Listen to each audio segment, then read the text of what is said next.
After the smashing success of the Goosebumps Horrorland book series and subsequent 6-book Hall of Horrors spin-off series, Scholastic once again renewed author RL Stine's contract to create another Goosebumps spin-off series to celebrate the 20th anniversary of the Goosebumps brand. This brand new series would bring back familiar faces as well as introduce readers to never-before-seen threats. But no matter which monster or villain played the role of the antagonist in each of the 15 new Goosebumps stories, they were wanted. Most wanted. Hi, I'm Matt Braxton. If Goosebumps was a big part of your childhood like it was mine, join me as I take a look back at the Goosebumps Most Wanted series inception, artwork and design, the 15 books, and where Goosebumps would go from there. Without further ado, let's take a look back at Goosebumps Most Wanted.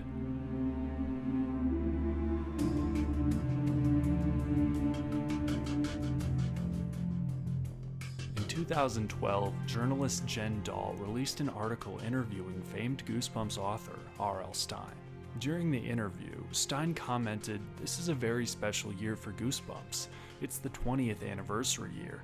I have mixed feelings about it. The kids who were 10 in 92 are 30 now. But we're going to do some special things. The very first hardcover Goosebumps comes out in July." The very first hardcover Goosebumps book, Wanted: The Haunted Mask, was indeed released in summer 2012, after being advertised in the Hall of Horrors books. Wanted: The Haunted Mask was a 4-part novel featuring a wanted poster of the Haunted Mask surrounded by flies on the front cover. The Haunted Mask was a character that was created roughly 20 years prior in the original 62-book Goosebumps series. Therefore, this Wanted book, used as a sort of introductory book to the Goosebumps Most Wanted series, indicated a course correction from the Hall of Horrors series. See, the Hall of Horrors might have existed within the walls of the Horrorland theme park, one of the most iconic Goosebumps locations, but despite the 6 Hall of Horrors books reusing many plot elements from previous Goosebumps stories, the books featured no returning characters or villains, making it the first Goosebumps series to do so. Featuring such a well-known character as the Haunted Mask on the introductory Most Wanted book, the first hardcover Goosebumps book indicated a course correction away from the Hall of Horrors. Was this because Hall of Horrors wasn't as popular as the previous Horrorland series? Or was this because the Most Wanted series came out during the 20th Goosebumps anniversary? Regardless of the reason, Goosebumps was once again bringing back old characters, to fans' delight. After all, just as the back covers of the books claimed, these are the villains we most wanted. Furthermore, this book's cover design and internal contents were much more mature than the childish, sanitized writing of the Hall of Horrors books, and would serve as an introduction to R.L. Stine's brand new Goosebumps spin-off series, Goosebumps Most Wanted. The Most Wanted books were in the classic anthology format, once again made standard by the Hall of Horrors series, and, as mentioned, returned the Goosebumps books to the standard of occasionally bringing back old, familiar frights. In fact, the first 3 villains and monsters of the Wanted era were old fan favorites from the original series: the Haunted Mask, Lawn Gnomes, and of course, Slappy the evil ventriloquist dummy. Because these characters were wanted, indeed. The Most Wanted series further helped breathe life back into the Goosebumps franchise, along with the popular Horrorland Revival series, by continuing to modernize classic, familiar faces and giving readers brand new creepy and campy creatures. This continued modernization of Goosebumps was done, in part, by the artwork and design.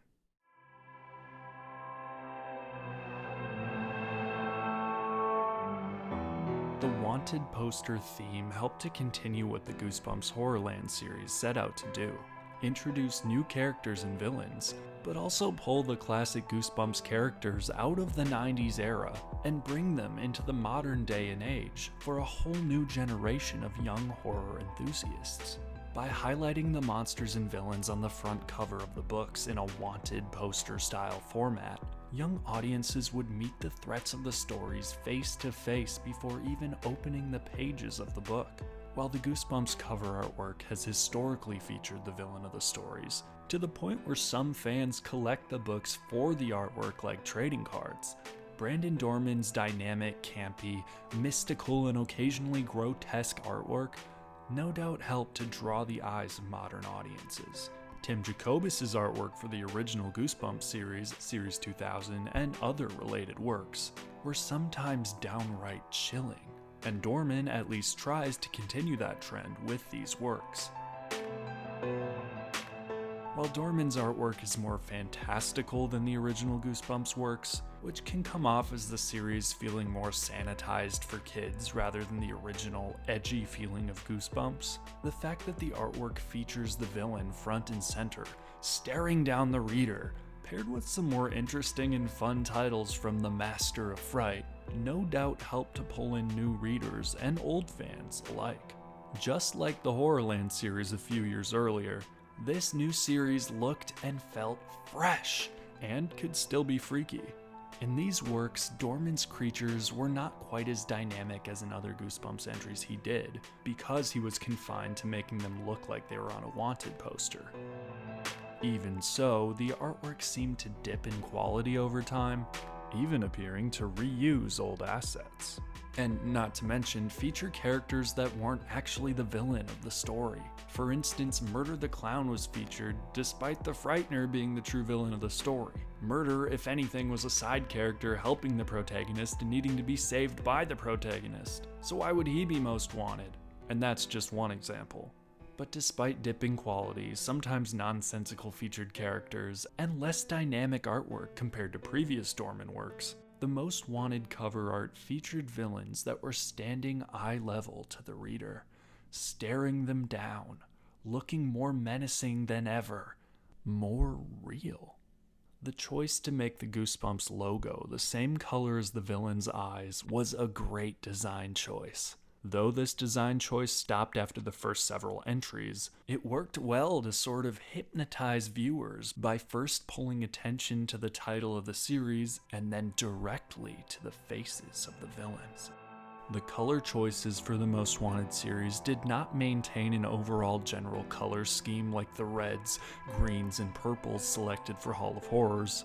Aside from that one, rather, the Most Wanted series chose to, as mentioned, initially match the logo to the color of the villain's eyes. This essentially meant that there was not really an overall Goosebumps Most Wanted color scheme, aside from the Goosebumps logo and RL Stine's name each matching a color within the artwork, and, of course, all of the non-special editions featuring a matching red spine, the first time for Goosebumps to do so.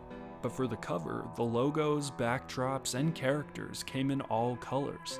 The full spectrum of colors used for the books represent perfectly the variety of monsters, protagonists, and plot lines of the books. Once again, Goosebumps was colorful, campy, and creepy. Once again, Goosebumps was back, and more wanted than ever for the 20th anniversary. Most Wanted.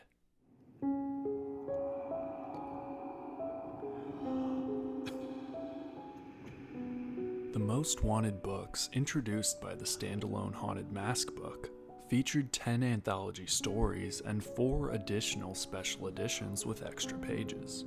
The special editions took the format of the introductory Haunted Mask book, having a darker tone and utilizing a multi-part format, taking place over multiple time periods, which I must admit I was a big fan of.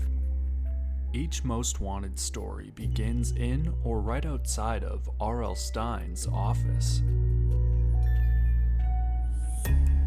After he tells the reader to look out for the creatures sneaking up on them or to avoid an assortment of random physical threats littered throughout his spooky office, Stine directs the reader's attention to a series of wanted posters hanging on the wall. Wanted posters that introduce the reader to the villain of the chosen story. Now, without further ado, let's take a look back at each of the 15 Most Wanted books. Wanted: The Haunted Mask was the first hardcover Goosebumps book, put out between the Hall of Horrors series and Most Wanted series, likely meant as a break from the previous series. a celebratory 20th anniversary book, and to get young readers as well as longtime fans of the series hooked on what was to come. Wanted: The Haunted Mask is a 230-page entry split into 4 parts: prologue, Luann's story, Devon's story, and an epilogue. The prologue gives more backstory to the Unloved, the group of haunted masks made from human skin first introduced in The Haunted Mask from the original Goosebumps series. Interestingly, the name Unloved was switched to the Unwanted in this book, no doubt referencing the new series title. In the prologue, a man named William runs a children's mask shop and receives a visit from his brother Randolph. Randolph is angered when William refuses to sell Randolph's collection of masks made from human skin in his shop. Randolph pulls a mask down over William's face and it immediately tightens. In the midst of his fear and panic, William tugs at the mask so hard that his face rips off and he dies, vowing to protect others from the haunted masks after his death. This section had such a spooky ambiance and was surprisingly violent for a Goosebumps story. Pushing the envelope for what was okay for kids to read, being spooky and edgy, is what drew in readers initially.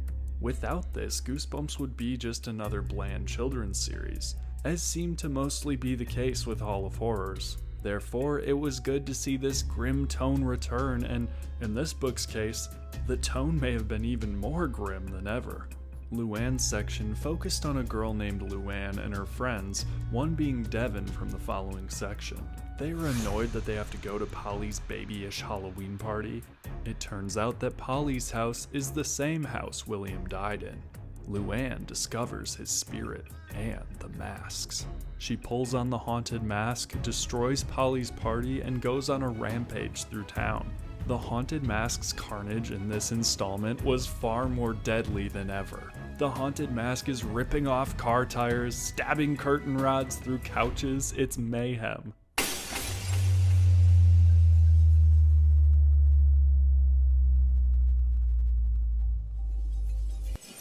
Luann, filled with the haunted mask's rage, runs on into the night, and Devon's story begins.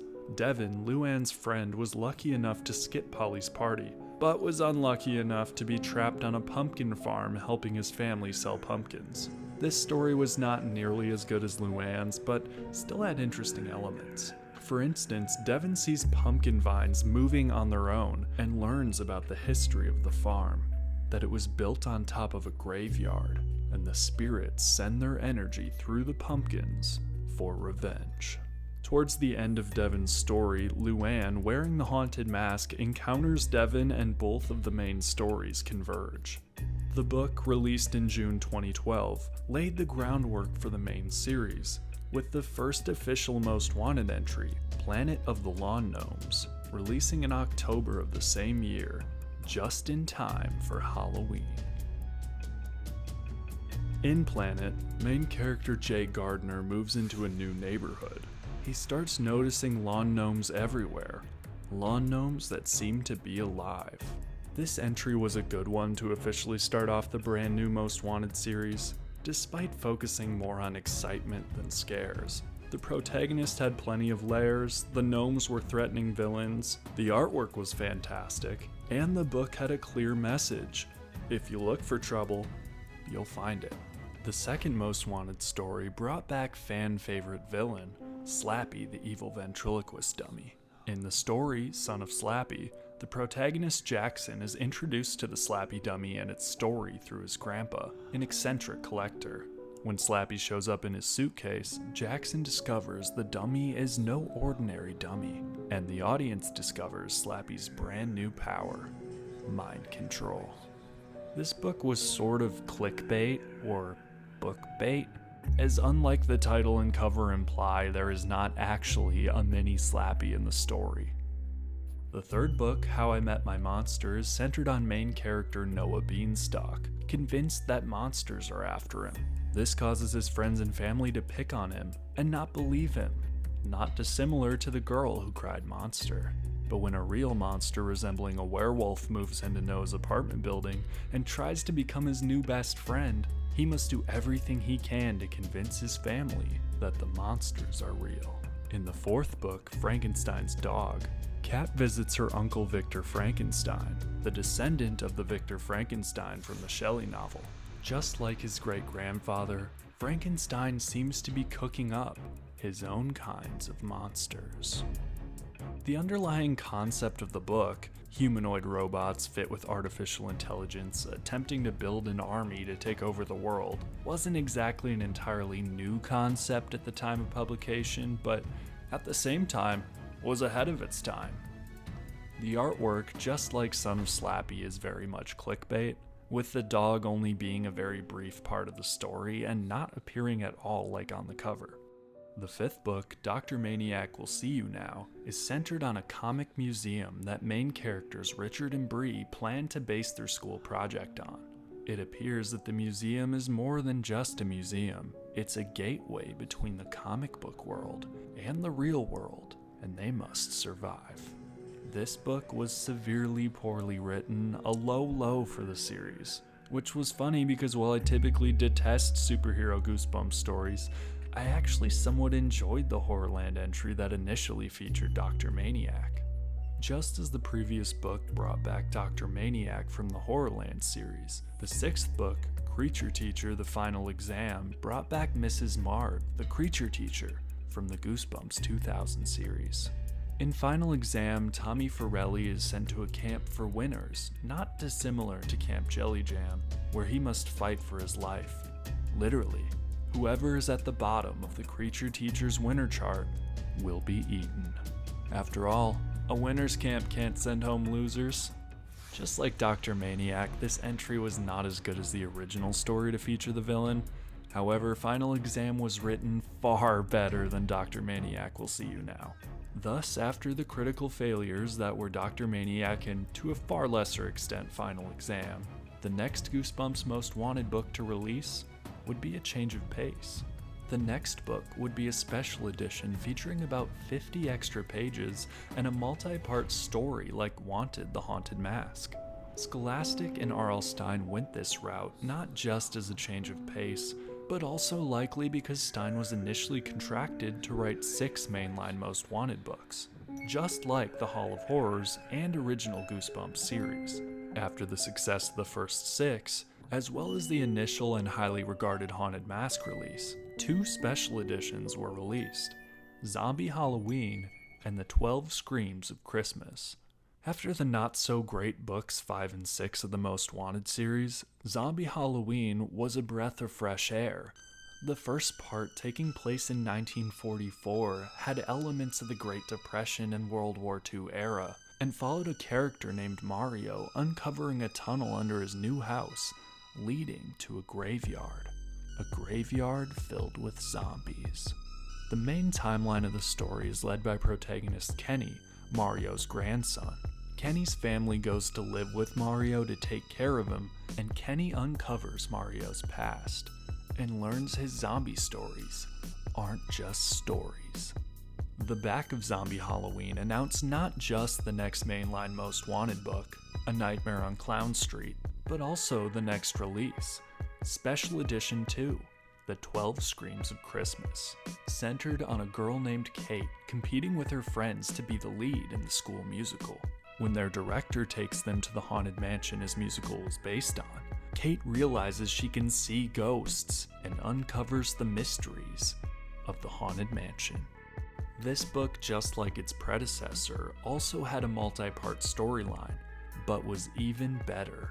Despite the wacky cover art, 12 Screams was a well-written and, at times, chilling ghost story.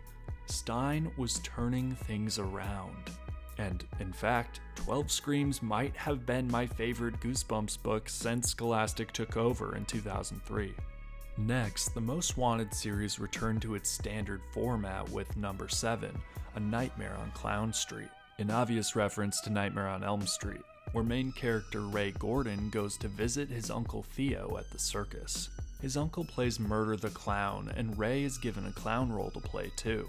Although Ray soon finds out not to cross the ringleader Mr. Haha Face, or he'll get sent to Clown Street. And when his fellow clowns start to disappear, Ray must find out exactly what this mysterious Clown Street is. After just one mainline entry, another special edition, Trick or Trap, was released ahead of Halloween, with Scholastic likely attempting to cash in on the holiday. With this special edition's release coming so soon after the second special edition, only one mainline book apart, it became apparent that Stine's contract had been updated. Starting in 2014, rather than doing 4 books a year 3 months apart, Stine's new relaxed contract meant that he would do 3 books a year 4 months apart.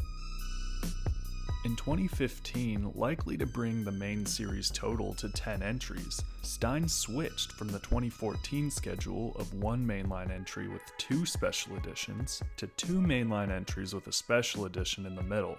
Therefore, the first release of the year would be a mainline Most Wanted book, then a special edition, and then another mainline book. This release schedule, followed in 2015 and 2016, would eventually bring the series to a total of 10 mainline Most Wanted books, 5 longer Most Wanted books with the multi-part story format, including the initial Haunted Mask book, and therefore a grand total of 15 Most Wanted stories. The title Trick or Trap was actually a reworked but reused title from a different Goosebumps entry, Trick or Trapped, but shared virtually no plot similarities. Rather, Trick or Trap, not to be confused with Trick or Trapped, rips off a different Goosebumps plot almost directly. Trick or Trap is almost an exact blueprint of the Goosebumps short story, The House of No Return, which was adapted for the 90s Goosebumps show. Kids attempting to prove they aren't scaredy cats stay in a haunted mansion and hope to get revenge on their classmates. That description fits both Trick or Trap and House of No Return. While it was nice to get a more fleshed out printed version of the story, it seemed unnecessary and unoriginal. The following release held a title that would certainly draw in fans of Slappy and other killer dolls. Night of the Puppet People. Interestingly, this is the only mainline Most Wanted book that used the multi-part story format from the special editions, begging the question of whether Puppet People was initially meant to be a special edition as well. In this one, twins Ben and Jen are trying to win their school talent show with child-sized puppets they found in the attic. They quickly learn why the puppets were locked up there. This book came out right before the release of the 2015 Goosebumps movie, and the Most Wanted series would not last long after that. 2016's releases consisted of Here Comes the Shaggedy, where siblings Kelly and Sean move into their new house located in Florida's Deep Hole Swamp, and summon the swamp monster, the Shaggedy, to get back at their bullies, sharing striking plot similarities to both Fever Swamp and You Can't Scare Me. Special edition The Haunter, which follows Sammy and his friends ghost hunting at the haunted Marble House for a school project. But when Sammy encounters the Haunter, he keeps hearing its voice in his head, a voice that wants Sammy to be the Haunter's friend, forever. And the final Most Wanted entry, The Lizard of Oz, about a girl named Kate receiving a special lizard from Australia. After being bitten by the lizard, Kate seems to be changing, morphing into one as well. The Most Wanted series was cancelled at the end of 2016, lasting an impressive 4-year run, the longest run yet of any Scholastic-led Goosebumps series, despite having less books than Horrorland. Just like Horrorland, but unlike the Hall of Horrors series, Most Wanted, as advertised, brought back many fan-favorite villains. In fact, 5 out of the 15 entries feature returning villains. This might not seem like a lot when all the titles are displayed together, but 1/3 of the new books feature returning villains, 33% of the Most Wanted books.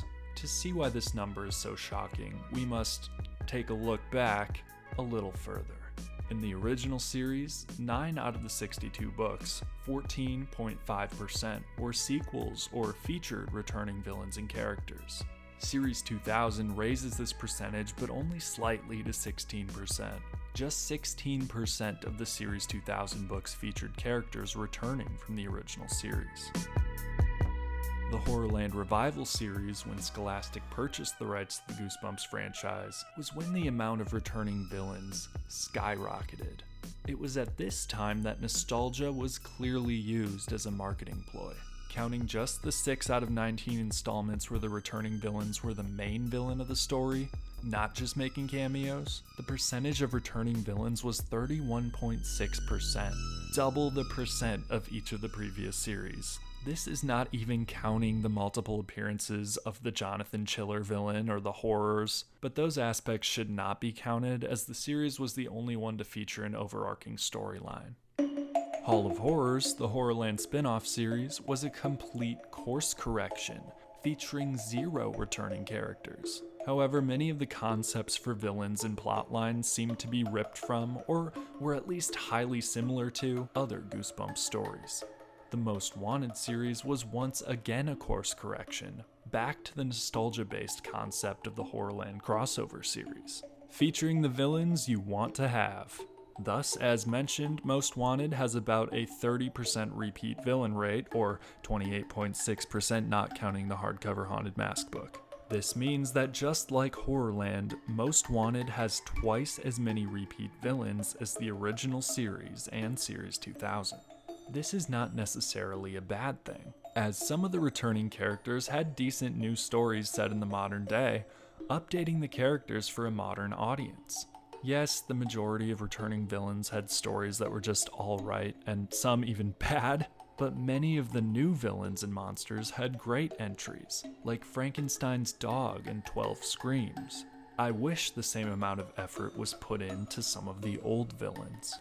However, compared to Horrorland, which could feel convoluted at times, this series felt like a much more perfect blend of new and old. It finally felt like RL Stine and Scholastic had cracked the code. For the 20th anniversary, Goosebumps was back. But not for long. While the Most Wanted series varied greatly in quality, potentially marking the beginning of the downfall of Goosebumps, or at least following at times in Hall of Horror's rocky footsteps, the Goosebumps brand, hot off the release of the Goosebumps film, was still very, very popular with old and new fans alike. Thus, as seen advertised on the back of Most Wanted Book 10, in 2017, Scholastic would once again move in a new direction.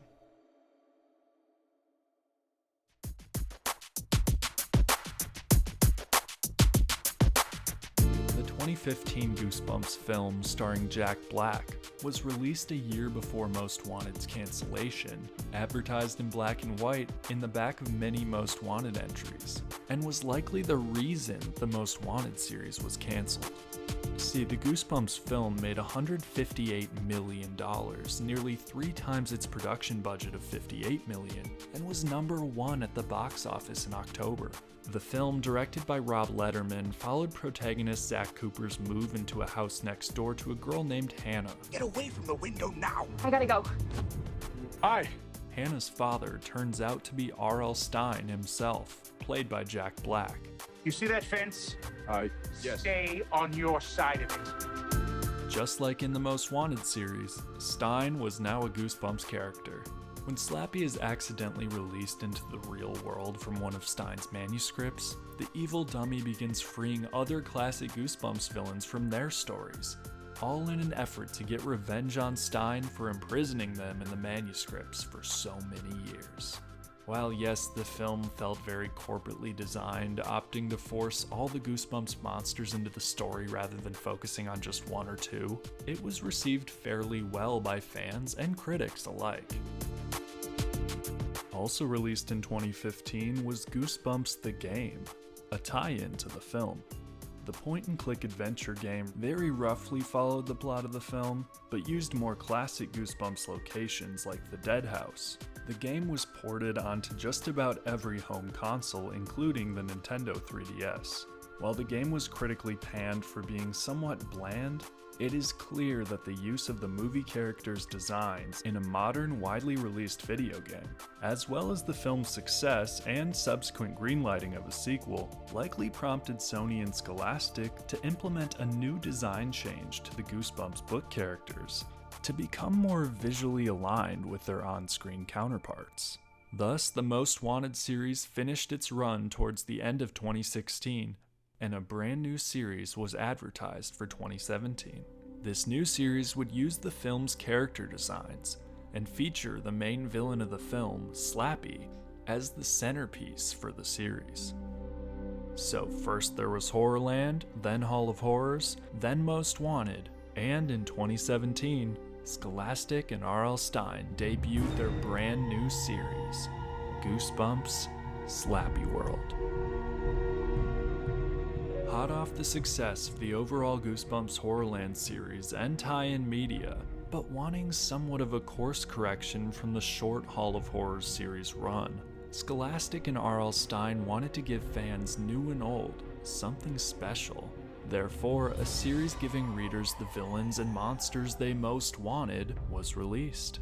Artwork from artist Brandon Dorman drew in readers, putting the monsters not just front and center, but with a neat wanted poster design, helping the series to be a hit, lasting 4 years before it too was finally cancelled in favor of a Goosebumps design rebrand. Though the Most Wanted stories could be rocky at times, there were plenty of very good entries as well, meaning that, for fans, this series from the master of fright, RL Stine, was indeed Most Wanted.